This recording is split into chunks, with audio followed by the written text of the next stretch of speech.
আসলে অনুভূতি বলতে গেলে এটা বলার শেষ নাই।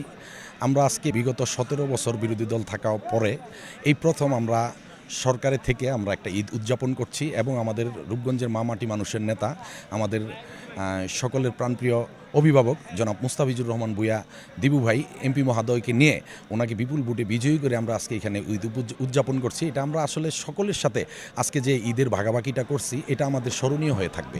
কারণ হচ্ছে আমরা বিগত দিনে অনেক নির্যাতনের শিকার ছিলাম এবং বিভিন্ন জায়গায় আপনারা জানেন, আপনারা মিডিয়া কর্মীরা কাভারেজ দিয়েছেন। আমরা ঈদ ঠিকমতো উদযাপন করতে পারিনি, পরিবারের মুখ দেখতে পারিনি, তাদের সাথে ফোনে যোগাযোগ করে তাদেরকে সান্ত্বনা দিয়েছি, বিভিন্ন জায়গায় আমরা পলাতক থাকতে হয়েছে। আজকে আমরা বুক ফুলিয়ে এই যে এত সুন্দর একটা ঈদ উদযাপন করছি, এটা আমাদের স্মরণীয় হয়ে থাকবে ইনশাল্লাহ। আজকে দেখেন এখানে আমাদের সাথে আছে কায়েতপাড়া ইউনিয়ন যুবদলের সভাপতি, সেক্রেটারি। আমরা যারা আছি সবাই কারা নির্যাতিত এবং এক একজনের 10টা 12টার মামলার আসামি।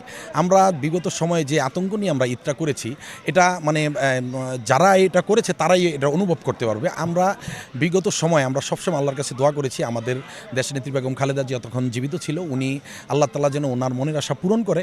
আল্লাহ হয়তো ওনাকে নিয়ে গেছেন, তবে ওনার মনের আশা অবশ্যই পূরণ করেছেন। আজকে দেখেন আমাদের দেশনায়ক জনাব তারেক রহমান আজকে আমাদের দেশের মাননীয় প্রধানমন্ত্রী হয়েছেন, আমাদের এমপি মহোদয় জনাব মুস্তাফিজুর রহমান ভূঁইয়া দিবু ভাই এমপি হয়েছেন।